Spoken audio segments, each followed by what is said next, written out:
High everyone, welcome back to my mini blog. 2024-এর লাস্টের দিকে গেছিলাম বিয়েবাড়িতে, ওই ডিসেম্বরের একদমই লাস্টের দিকে।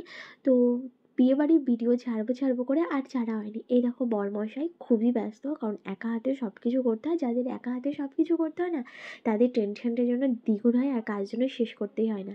আর বরযাত্রী জানো তো একদম হাঁটা পায়, মানে 5 মিনিটও যেতে লাগে না বরের বাড়ি থেকে মেয়ের বাড়ি যেতে। মেয়ের বাড়িটা খুব সুন্দর করে সাজিয়েছিল, আর তারপর কনের কাছে তো এতটাই ভিড়, আমরা কিছুতে স্কোপ পাচ্ছিলাম না যাওয়ার জন্য।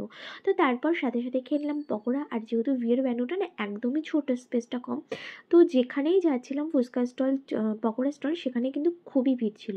আর এই যে আমাদের বিয়ের কোণে, তারপর দেখলাম বরপতিকে বসে গেছে বিয়ে করতে, আর আমরা চলে গেলাম খাওয়া দাওয়া করতে, কারণ রাতটা প্রচুর হয়েছিল, বাড়ি আসতে হবে, যেহেতু শুভর বন্ধুর বিয়ে বলে কথা। তো অনেকটাই রাতে আমরা খেতে বসেছিলাম। প্রথমে ছিল এগ টেবিল, তারপরে ছিল ডাল ভাত, আর হচ্ছে চিপস। আমি মাছটা খাই না, তাই স্কিপ করে গেছিলাম। দেন খেলাম হচ্ছে ফ্রাইড রাইস, আর হচ্ছে চিকেন, তারপরে চাটনি, পাঁপড়, মিষ্টি। তারপর খাওয়া দাওয়া করে অনেকটা রাতটাই বাড়ি এসেছিলাম, আর সেই ভিডিও না তোমাদের সাথে করা হয়নি, এতটাই ব্যস্ত হয়ে পড়েছিলাম ওখানে গিয়ে।